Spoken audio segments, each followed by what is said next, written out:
Esta mañana 9 de marzo de 2026, a las 11 horas, en una conferencia de prensa desde la Ciudad de México, Omar García Harfuch se paró frente a los micrófonos y reveló algo que te va a costar creer si no lo escuchas completo. Bajo sus órdenes, un equipo coordinado de la Fiscalía General de la República, la Guardia Nacional, la Unidad de Inteligencia Financiera y la Auditoría Superior de la Federación ejecutó un cateo sorpresa en un salón de belleza de lujo en Polanco. No cualquier salón, estamos hablando del Rixi Beauty Lounge, un establecimiento de fachada impecable con tratamientos faciales de alta gama, extensiones capilares, uñas y masajes terapéuticos, ubicado en una de las zonas más caras del país, y lo que encontraron adentro no tenía nada que ver con hidratación ni con exfoliantes. 15 millones de pesos en efectivo, 80 millones desviados del erario documentados en facturas falsas, registros contables con nombres de funcionarios de Morena, cuentas en el extranjero, joyas de alta gama, vehículos blindados y dispositivos electrónicos con correos que terminaron de confirmarlo todo. Este cateo no fue al azar. Fue el cierre de un capítulo que empezó 2 días antes, el sábado 7 de marzo, cuando se anunció el desmantelamiento de la red corrupta ligada a Fabiola Ricci. Hoy, esta mañana, cayó la siguiente pieza, y yo te voy a contar exactamente cómo pasó y por qué importa. Primero, para que entiendas el tamaño de lo que estás a punto de escuchar, hay que hablar de Fabiola Ricci con un poco de contexto. No es un nombre cualquiera. Durante años se movió en los círculos más altos de la política y el espectáculo en México, con acceso directo a contratos públicos, eventos culturales y comunicación institucional pagada con dinero del gobierno. Si alguna vez la viste en alguna pantalla o en alguna portada con ese estilo calculado y ese discurso de imagen cuidada, estabas viendo exactamente la fachada que construyó para proteger lo que estaba pasando por debajo. Y lo que estaba pasando por debajo era un esquema de desvío de recursos públicos que tardó años en armarse, pero que esta mañana quedó expuesto con evidencia física, documental y digital que ya está en manos de la Fiscalía. El Rixi Beauty Lounge no era simplemente un negocio de belleza. Estaba registrado a nombre de una empresa fachada controlada por Ricci o por personas cercanas a ella. Desde afuera, todo funcionaba como debía. Clientes de alto perfil, agenda llena, servicios premium. Una reputación construida con cuidado en redes sociales y en el boca a boca de las zonas residenciales más exclusivas de la capital. Los precios eran los que corresponden a ese tipo de establecimiento. El ambiente, impecable. El personal, entrenado para la discreción que exige ese segmento de mercado. Pero adentro, entre los gabinetes de productos cosméticos, bajo los pisos de los cuartos de tratamiento y dentro de los falsos techos, había algo que ningún cliente imaginaba que estaba ahí.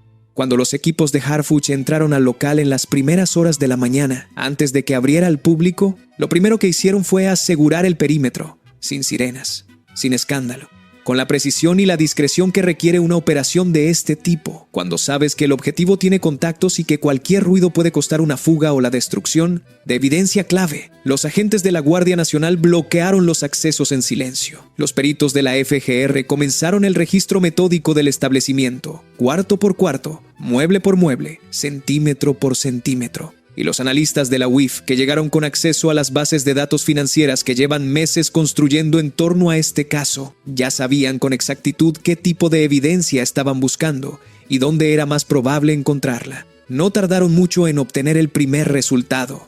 Bajo los pisos de los cuartos de tratamiento, en compartimentos construidos con materiales que imitaban el acabado original del local hasta hacerlos prácticamente invisibles a simple vista, apareció el primer fajo de billetes. Luego otro, después en los falsos techos, más, dentro de los muebles de almacenamiento de productos cosméticos, donde normalmente irían cajas de cremas importadas o de tratamientos capilares, más fajos, todo sellado, ordenado, con una lógica interna que dejaba claro que quien los puso ahí sabía que podían estar mucho tiempo guardados sin que nadie los encontrara en una revisión ordinaria. Al sumar todo el efectivo recuperado en el cateo, el número llegó a más de 15 millones de pesos. Billetes nuevos en su mayoría, algunos todavía con las bandas de papel de los bancos, en denominaciones variadas que hacían difícil rastrearlos de forma directa sin los análisis forenses que ya están en marcha. Dinero que no tenía ninguna explicación lógica en un salón de belleza, por exitoso que fuera como negocio. Piénsalo un momento. 15 millones en efectivo distribuidos en compartimentos ocultos bajo el piso y el techo de un local de cosméticos en Polanco. Eso no es el ahorro de un negocio próspero que el dueño no quiso depositar en el banco. Eso es una caja de distribución y resguardo disfrazada de spa premium. Pero el efectivo, con todo lo contundente que es como evidencia, no era lo más importante de lo que encontraron ese día. Porque mientras los agentes seguían registrando el local, en las oficinas anexas al salón comenzaron a aparecer los documentos. Y ahí fue cuando el caso dejó de ser solo sobre dinero en efectivo escondido y se convirtió en algo con un alcance mucho mayor y con consecuencias que van a llegar mucho más lejos. Las facturas que encontraron en esas oficinas no eran de equipos de estética ni de proveedores de cosméticos. Eran facturas de eventos corporativos y consultorías de imagen adjudicadas directamente por dependencias federales y estatales. Contratos de publicidad gubernamental, producción de eventos culturales, comunicación social institucional, servicios que en teoría prestó la empresa de Richie a instituciones de gobierno en Jalisco y en la Ciudad de México entre 2023 y 2025. Servicios que, según el análisis inicial de los documentos recuperados, en su mayoría nunca se ejecutaron a la escala que se facturó, o se prestaron a una fracción mínima del costo que se cobró. El monto total de los sobreprecios documentados en esas facturas suma al menos 80 millones de pesos desviados del erario público en menos de 3 años. 80 millones de pesos que salieron de presupuestos que se supone debían ir a cultura, a comunicación institucional o a desarrollo social y que terminaron, en parte, en fajos de billetes bajo el piso de un salón de belleza en Polanco y en parte fluyendo hacia cuentas en el extranjero según los registros contables recuperados. Esto no se construyó solo. No fue decisión de una persona actuando en solitario con suerte excepcional. Y los registros que encontraron esa mañana lo dejan absolutamente claro. Entre los documentos recuperados también aparecieron archivos contables detallados y dispositivos USB con listas de pago. Esas listas incluyen nombres de funcionarios de Morena en áreas específicas como Secretarías de Cultura, Comunicación Social y Desarrollo Social en entidades clave del país. No son referencias vagas ni insinuaciones. Son nombres concretos, con montos concretos, con fechas concretas, con cuentas concretas asociadas. También hay comprobantes de lo que en los registros aparece formalmente como donativos a diversas organizaciones. Donativos que, al cruzarlos con otras transferencias registradas en los mismos archivos, encubrían pagos directos a personas que en ese momento ocupaban cargos públicos. Y además de todo eso, hay registros de transferencias a cuentas en el extranjero que la UIF ya está rastreando con la cooperación de organismos financieros internacionales. Si hasta aquí te parece que esto es importante y que quieres estar al día con cada nuevo desarrollo de esta investigación, suscríbete ahora. Con un clic te aseguras de recibir cada actualización en tiempo real, sin que el algoritmo decida por ti cuándo enterar. Las cuentas offshore, los registros de transferencias, los nombres en los USB. Todo apunta a que el Rixie Beauty Lounge no era una operación improvisada ni el plan de una persona actuando sola. Era un sistema con capas bien definidas. Una capa comercial legítima con clientes reales y citas reales que le daban al negocio una apariencia completamente normal desde cualquier ángulo externo. Una capa de facturación simulada respaldada por contratos con dependencias gubernamentales reales, lo que le daba al esquema una cobertura institucional difícil de cuestionar desde afuera sin acceso a los registros internos. Una capa financiera con cuentas en el extranjero para mover recursos fuera del alcance de los controles domésticos habituales. Y una capa física, la más concreta y visible hoy, con compartimentos ocultos, cajas fuertes camufladas como gabinetes de productos y vehículos de lujo que probablemente la mayoría de los clientes del salón veía en el ballet sin darles ninguna importancia. Esa sofisticación no se construye de la noche a la mañana ni en poco tiempo. Necesita planificación cuidadosa. Necesita contactos en los niveles correctos del gobierno y necesita que nadie haga preguntas demasiado incómodas durante demasiado tiempo. Lo que esta operación demuestra es que ese periodo llegó definitivamente a su fin. Harfuch fue muy directo en la conferencia de prensa de esta mañana. El salón operaba con clientela de alto perfil, incluyendo figuras políticas y empresariales, y esa era precisamente su utilidad central dentro del esquema.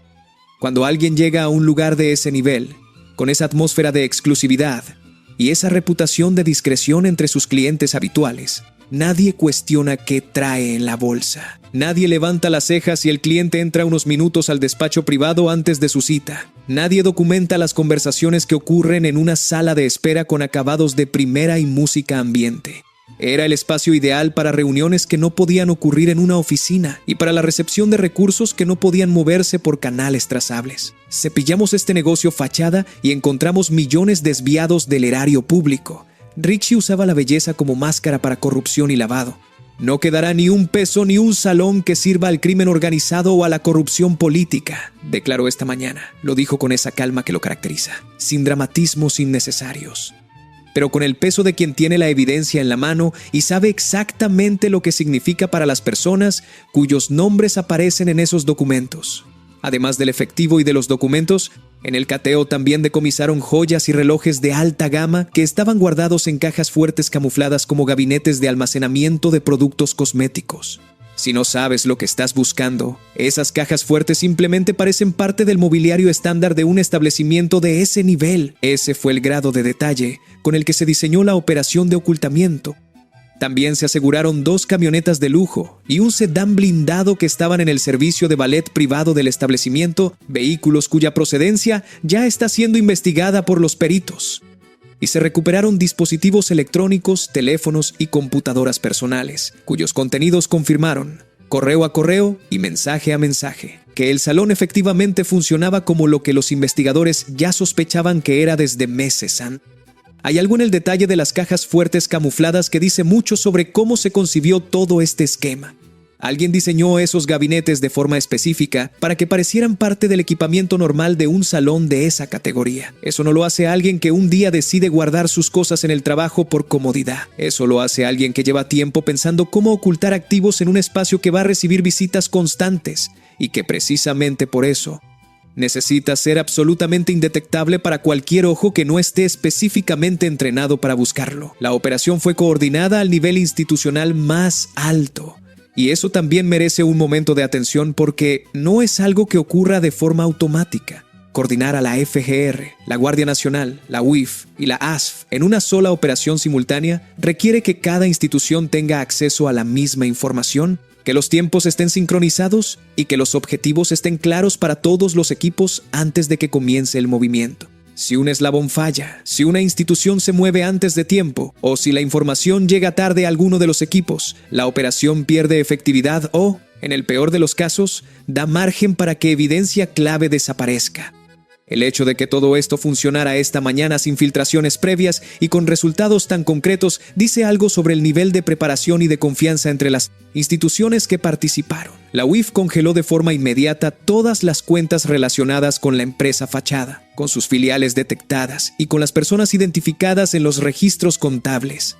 La Auditoría Superior de la Federación inició auditorías forenses sobre todos los contratos vinculados a las dependencias que aparecen en las facturas simuladas. Y todo el efectivo, las joyas, los vehículos y los demás bienes decomisados quedaron asegurados para el proceso de extinción de dominio con el objetivo de devolver esos recursos al erario público del que salieron. Fabiola Ricci, detenida desde el sábado 7 de marzo, enfrenta ahora cargos ampliados.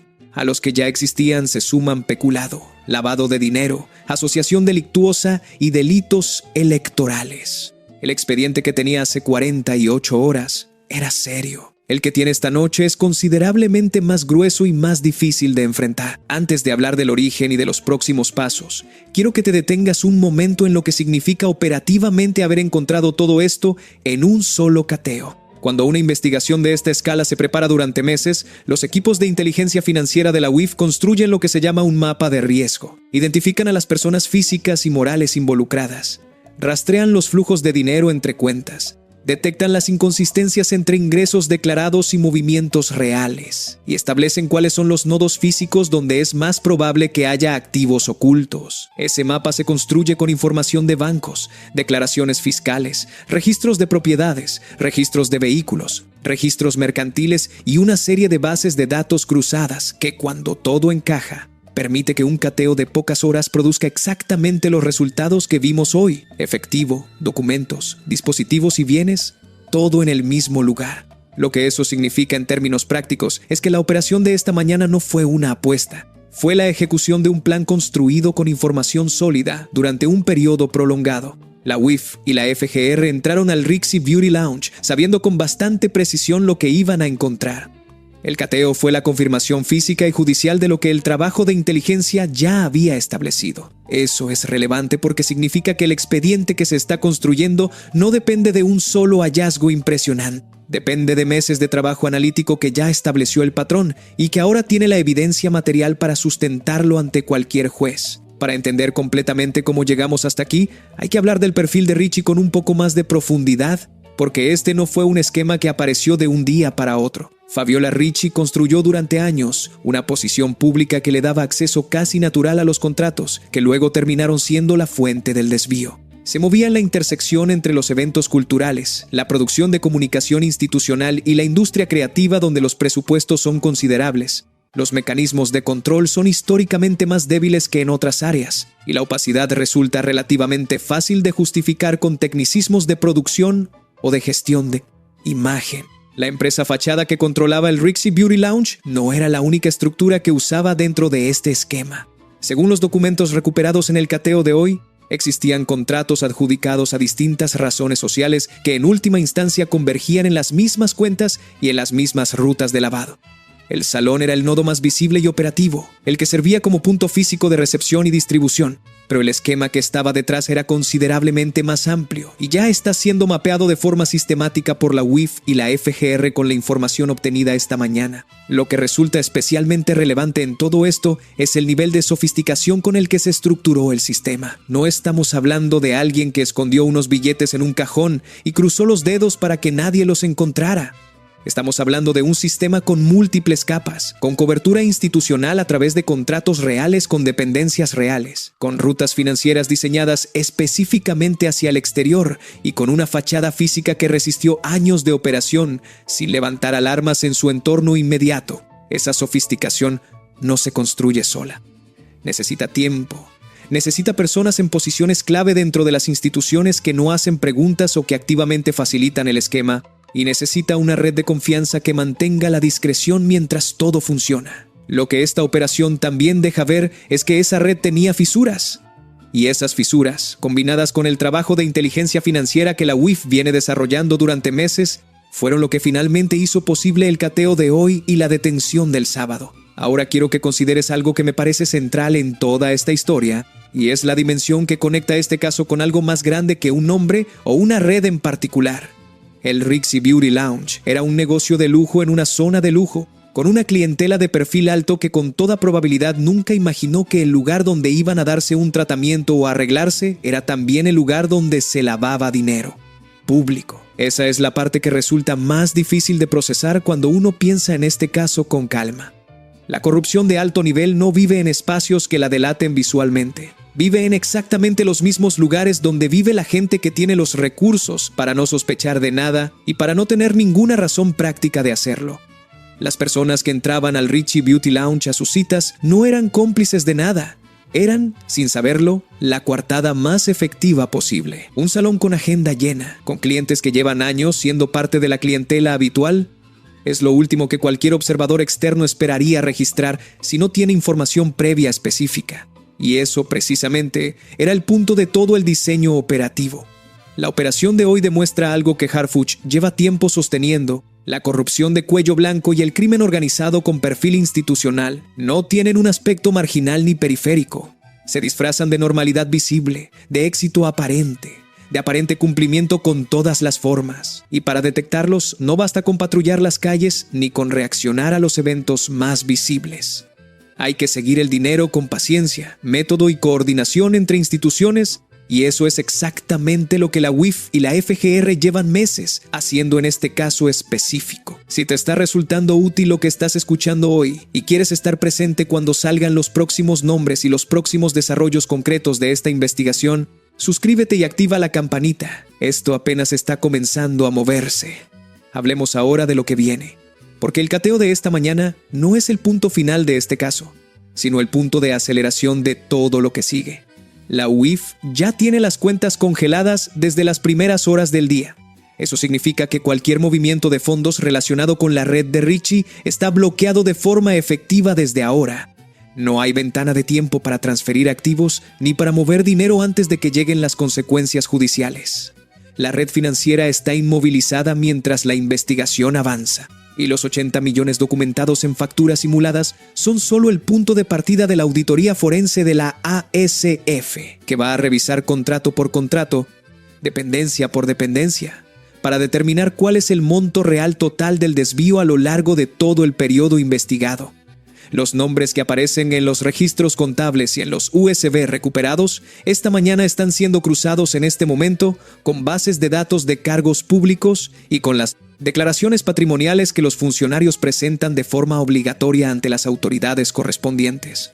Ese cruce va a producir resultados concretos y verificables. En las próximas horas y días habrá citatorios y posiblemente órdenes de aprehensión para personas que aparezcan en esas listas con montos que no tienen ninguna justificación en sus declaraciones de bienes o en sus ingresos conocidos y registrados. Harfuch lo dijo de forma explícita en la conferencia de esta mañana. Se mantiene un resguardo reforzado en las zonas de Polanco y de Lomas de Chapultepec, con alerta activa ante posibles intentos de encubrimiento o de represalias por parte de personas cercanas a la red que se sienten expuestas por lo que se encontró hoy en el cateo.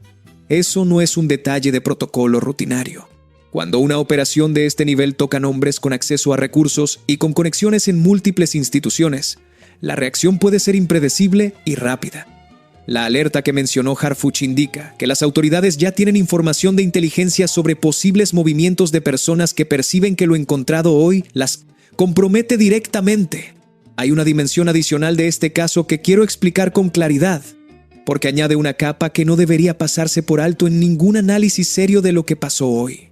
Entre los dispositivos electrónicos decomisados esta mañana, los correos y mensajes hallados confirman vínculos operativos entre el esquema de Richie y estructuras ligadas al cártel Jalisco Nueva Generación.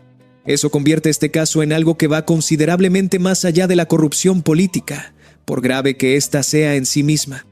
Significa que los recursos desviados del erario no solo enriquecían a operadores y a funcionarios dentro del sistema, sino que también estaban siendo canalizados hacia una red criminal con presencia activa en varias entidades del país. Eso cambia el peso de lo que estamos discutiendo, porque el lavado de activos proveniente de contratos públicos fraudulentos, cuando se mezcla con el financiamiento de una estructura de crimen organizado, deja de ser exclusivamente un problema de auditorías y de responsabilidades administrativas y se convierte en un problema de seguridad pública con consecuencias directas para personas que viven lejos de Polanco y que nunca pisaron ese salón. El dinero que no llega a los programas que debía financiar no simplemente desaparece, termina, a través de rutas como las que encontraron hoy, en lugares y en manos que hacen exactamente lo contrario de lo que ese presupuesto prometía hacer cuando se aprobó. Es muy fácil pensar en la corrupción como algo abstracto, como un problema del sistema que existe en algún nivel que no te toca de forma directa. Pero cuando tienes en mente que 80 millones de pesos salieron de presupuestos públicos entre 2023 y 2025 y que parte de ese dinero estaba guardado en fajos de billetes bajo el piso de un local de tratamientos estéticos, mientras miles de personas esperan servicios que ese dinero debía financiar, la distancia entre ese problema abstracto y la realidad cotidiana de mucha gente se vuelve bastante corta.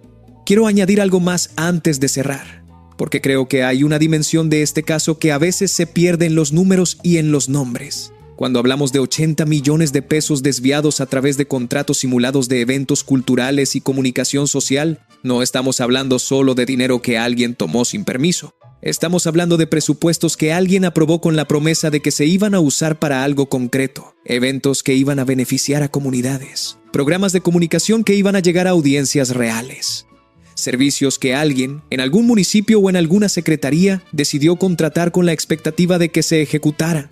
Esos contratos se pagaron. El dinero salió de las arcas públicas, pero los servicios, en la proporción que muestran las facturas simuladas, no llegaron al nivel que se prometió.